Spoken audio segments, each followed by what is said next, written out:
Lintas Benua Sepekan kembali ke hadapan Anda. Pemerintah Kabupaten Banjar melaksanakan pelepasan calon jemaah haji tahun 2022 di Masjid Nurul Iman Indrasari Martapura. Sebanyak 223 jemaah asal Kabupaten Banjar akan diberangkatkan ke Tanah Suci dalam 3 kloter. Kloter pertama diberangkatkan 11 Juni sebanyak 14 jemaah. Kloter kedua tanggal 13 Juni 62 jemaah, serta kloter 7 tanggal 20 Juni 147 jemaah. Bupati Banjar Saidi Mansur melepas 223 calon jamaah haji Kabupaten Banjar yang akan berangkat ke Tanah Suci pada musim haji tahun ini. Angka ini lebih separuh dari jumlah kuota haji di masa normal yang tertunda keberangkatannya pada tahun 2020, yakni sebanyak 414 orang.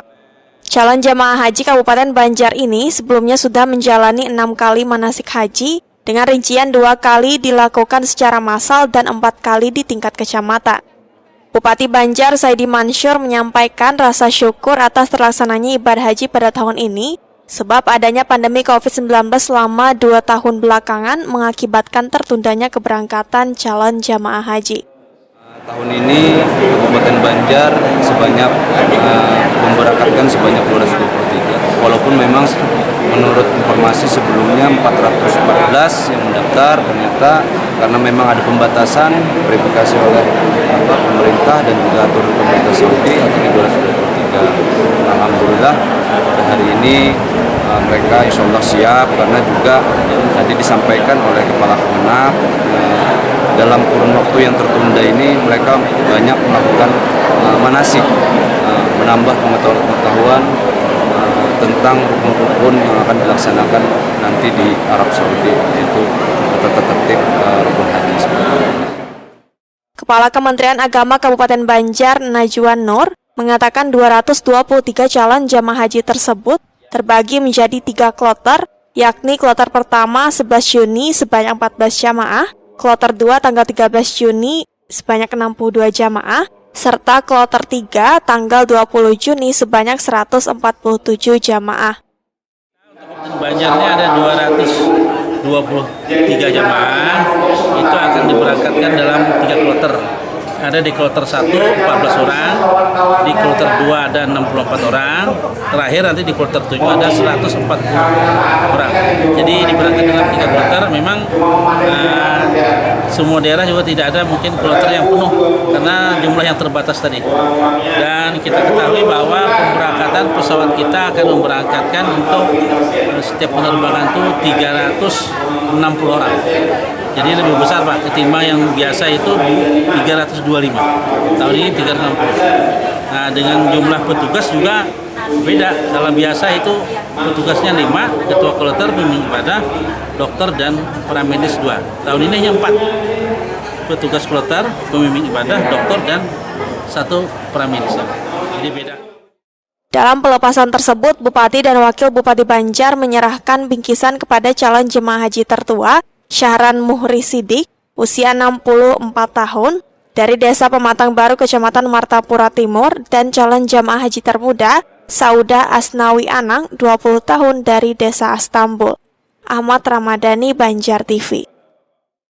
Selanjutnya pemirsa, pimpinan Pondok Pesantren Tahfizul Al-Quran Darussalam Martapura, Muhammad Wildan Salman, memimpin gelar manasik haji massal diikuti oleh ratusan calon jamaah haji Kalsel tahun 2022 atau 1443 Hijriah di Asrama Haji Embarkasi Banjarmasin di Landasan Ulin, Banjarbaru. Sementara itu pemirsa, kloter pertama haji asal Kalsel dijadwalkan berangkat menuju Jeddah, Arab Saudi pada tanggal 12 Juni 2022. Para calon jamaah haji pun diminta menyiapkan diri, khususnya kesehatan fisik, apalagi cuaca di Tanah Suci mencapai 40 derajat Celcius. Kegiatan manasik haji massal calon jemaah haji Kalimantan Selatan tahun 2022 resmi dibuka Gubernur Kalsel Sabiri Nur di Auditorium Asrama Haji Embarkasi Banjarmasin di Landasan Ulin, Banjarbaru pada Kamis pagi. Kegiatan ini bertujuan memantapkan pelaksanaan ibadah haji tahun 2022 dihadiri oleh calon jamaah haji asal Kabupaten Banjar, Kota Banjarbaru, dan Kota Banjarmasin, sedangkan 10 kabupaten lainnya mengikuti secara virtual. Manasik dipimpin Kiai Haji Muhammad Wildan Salman yang menyampaikan secara terperinci kegiatan haji dari niat, hingga apa saja hal yang wajib dilaksanakan dan haram dikerjakan saat berada di Tanah Suci. Gubernur Kalimantan Selatan Sabiri Nur mendoakan agar calon jemaah haji Kalimantan Selatan diberikan keselamatan dan kesehatan saat menunaikan ibadah dan memperoleh haji yang mabrur. Mudah-mudahan dapat menjalankan apa yang menjadi aturan, apa yang menjadi amanah, apa yang sudah diajarkan oleh guru-guru khususnya yang berkaitan dengan ibadah bisa dilaksanakan dengan baik. Yang terlebih khusus kita mendoakan jamaah kita dari Kalimantan Selatan Indonesia mudah-mudahan berangkat selamat, pulih, selamat dan mendapatkan haji yang mabrur. Setelah kegiatan hari ini kita persiapan untuk 12 Juni 2022 yang insya Allah jamaah haji akan berangkat pada jam 23.00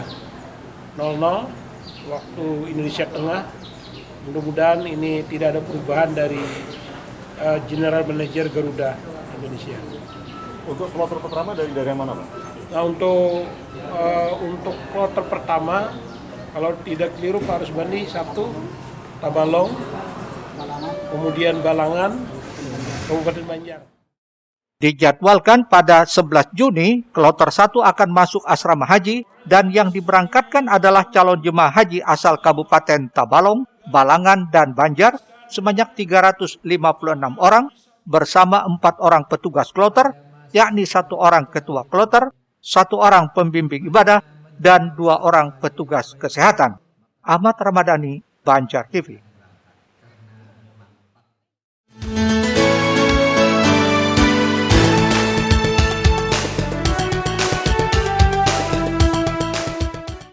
Setelah tertunda selama 2 tahun lamanya, akhirnya tahun ini pemerintah Arab Saudi kembali membuka pelaksanaan ibadah haji meski dengan sejumlah pembatasan yang diberlakukan.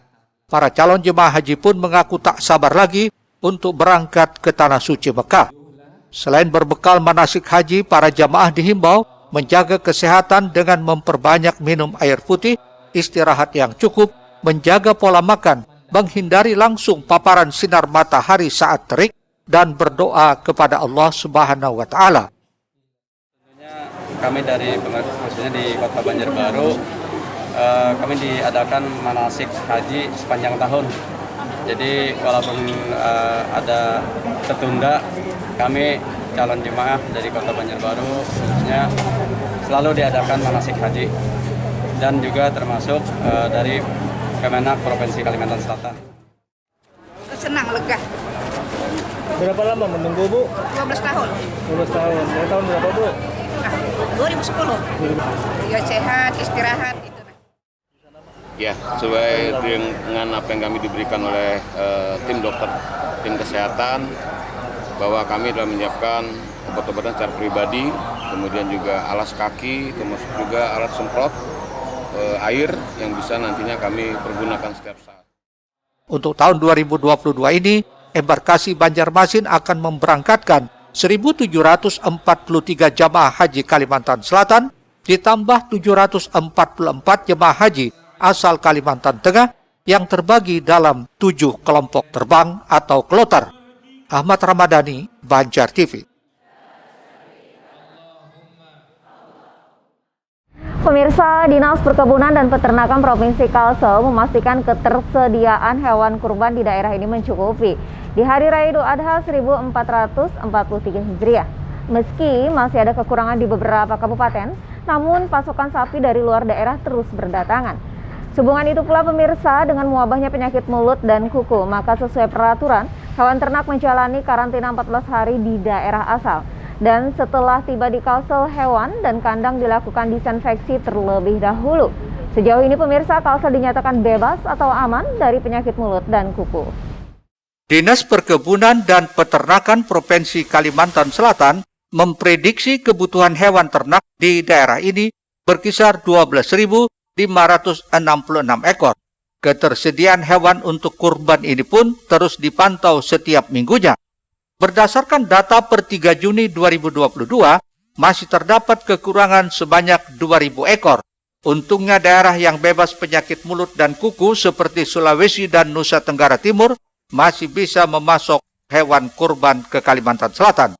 Kepala Dinas Perkebunan dan Peternakan Kalsel Suparmi melalui Kabid Peternakan dan Kesehatan Hewan Rina Safita menyebutkan beberapa daerah yang masih kekurangan diantaranya Kota Banjarmasin dan Kabupaten Banjar. Ketersediaan kita ini semakin kita pantau terus nih tiap minggu, terutama kita sudah memetakan kan semua kabupaten. Sudah kita petakan, kita pantau untuk ketersediaannya, alhamdulillah itu tambah naik aja ketersediaannya. Jadi sebenarnya kita masih kurang sekitar 2.000. Tapi alhamdulillah kan kita masih, ini kan PMK nih, tapi kita di daerah-daerah yang bebas PMK tuh bisa masuk Kalsel. Nah jadi di daerah yang datang ke Kalimantan Selatan ini ada dari Sulawesi, ada dari NTT. Nah kemarin 2 kapal ternak sudah masuk hari itu minggu kalau tidak salah itu sekitar 550 ekor. Terus ada juga yang masuk kita lewat Sulawesi itu pelabuhannya Batu Licin. Nah itu juga ada masuk. Terus ada lagi pintu kita lewat Jaro itu yang dari Sulawesi juga, tapi lewat kapal masuknya ke Kalimantan Timur dari Samarinda, ada yang turun di Samarinda, ada yang turun di Balikpapan, itu masuk juga ke Kalsel. Sehubungan dengan wabahnya penyakit mulut dan kuku, maka sesuai peraturan, hewan ternak menjalani karantina 14 hari di daerah asal, dan setelah tiba di Kalimantan Selatan, hewan dan kandang dilakukan disinfeksi terlebih dahulu. Sejauh ini Kalsel dinyatakan bebas dan aman dari penyakit mulut dan kuku. Ahmad Ramadhani, Banjar TV. Ya pemirsa, kita beralih ke informasi lainnya. DPRD Kota Banjarbaru meminta Dinas Kesehatan untuk mencegah masuknya penyakit hepatitis akut ke Kota Idaman. Alasannya karena penyakit ini sudah mulai menyebar di ibu kota Jakarta, sehingga tidak menutup kemungkinan bakal meluas ke berbagai daerah layaknya wabah COVID-19. Dengan adanya pencegahan sejak dini, maka diharapkan penyakit hepatitis akut tidak masuk dan mewabah ke Banjarbaru, agar masyarakat bisa hidup nyaman tanpa rasa was-was akan tertular penyakit tersebut. Menyusul mulai meredamnya kasus pandemi COVID-19, kini masyarakat dihadapkan dengan penyakit baru, hepatitis akut, yang diketahui kebanyakan menyerang anak-anak. Masuknya penyakit hepatitis ini ke ibu kota Jakarta menjadi perhatian khusus wakil rakyat yang duduk di DPRD Kota Banjarbaru. Penyakit yang berasal dari luar negeri ini dikhawatirkan bisa menyebar ke berbagai daerah, layaknya wabah COVID-19 jika tidak diantisipasi sejak dini. Ketua DPRD Kota Banjarbaru, Fadliansyah Akbar, minta Dinas Kesehatan setempat untuk bekerja sama dengan pihak terkait, terutama sekolah, untuk melakukan sosialisasi pencegahan sehingga tidak mudah menyebar, yakni soal gaya hidup sehat dan bersih, karena segala hal itu akan mencegah munculnya penyakit. Harapkan hepatitis ini bisa dicegah ya secara dini. Terkait itu kan hepatitis awal mulanya ialah penyakit ya kan, penyakit yang tidak sehat ya. Jadi seharusnya itu bisa masyarakat bisa menjaga pola hidup sehat, bukan lagi terkait protokol kesehatan tapi pola hidup, mulai dari makanan, lingkungan dan sampai juga makanan yang tetap sehat. Karena hepatitis merupakan di samping dari faktor lingkungan juga terkait dengan faktor makanan ya. Jadi makanan yang harus kita perhatikan. Dengan adanya pencegahan sejak dini, maka diharapkan penyakit hepatitis akut tidak masuk dan mewabah ke Banjarbaru, agar masyarakat bisa hidup nyaman tanpa rasa was-was akan tertular penyakit tersebut. Rismana, Banjar TV. Pemirsa, proyek revitalisasi kawasan Sekumpul Martapura yang dinilai asal-asalan hingga akhirnya viral di media sosial turut mendapat sorotan dari anggota DPRD Kalsel. Pasalnya, jika melihat dari video yang beredar, proyek tersebut dinilai tidak sesuai spesifikasi dan perencanaan. Untuk itu, Ketua Komisi 3 DPRD Kalsel berharap kontraktor harus melakukan perbaikan dan sesuaikan dengan perencanaannya, terlebih proyek tersebut masih dalam tahap pemeliharaan.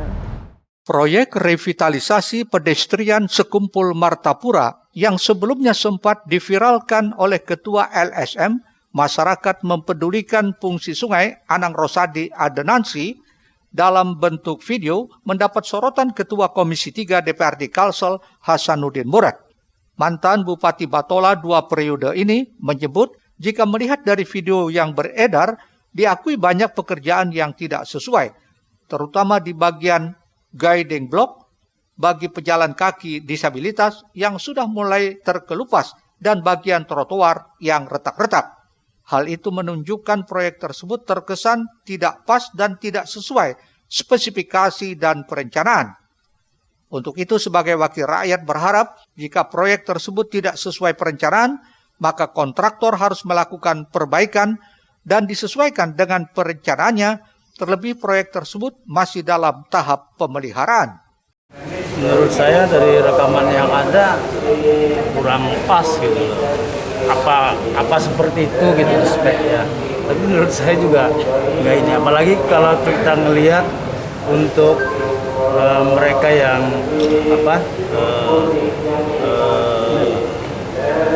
yang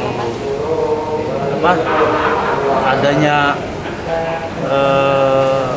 tanda-tanda apa itu pakai disabilitas. Ya. Untuk yang seperti itu yang pakai karet begitu mungkin saja speknya karet tapi mungkin yang ditempelkan yang langsung melekat di THL itu, tapi bukan karet yang mudah ini seperti itu. Saya rasa nggak mungkin ya perencanaannya seperti itu gitu loh. Saya yakin mungkin speknya yang terkesan seperti apa Pak pengerjaannya ini Pak? Ya menurut saya kurang pas gitu loh, tidak seperti yang kita harapkan. Mungkin paling tidak kita ngelihat trotoarnya masa. Sebelumnya proyek revitalisasi pedestrian kawasan Sekumpul tersebut viral lantaran diunggah oleh Anang Rosadi Adenansi yang menurutnya proyek tersebut dikerjakan secara asal-asalan. Tidak hanya itu, dalam video tersebut diperlihatkan bagian pengerjaan yang tidak sesuai, yakni pemasangan vaping block, pemasangan guidance block yang hanya ditempel memakai lem, dan sistem drainase yang tidak sesuai dengan aliran air. Ini hanya ditempel dengan lem. Pertanyaan terbesar saya adalah, bagaimana mungkin maksud dan tujuan ini adalah agar kiranya disabilitas itu bisa jalan dengan tongkatnya seperti ini. Muhail, Banjar TV. Selanjutnya pemirsa akan kita simak bersama Pemkot Banjarmasin minta pengusaha sarang walet jujur bayar pajak. Selengkapnya setelah pariwara berikut ini.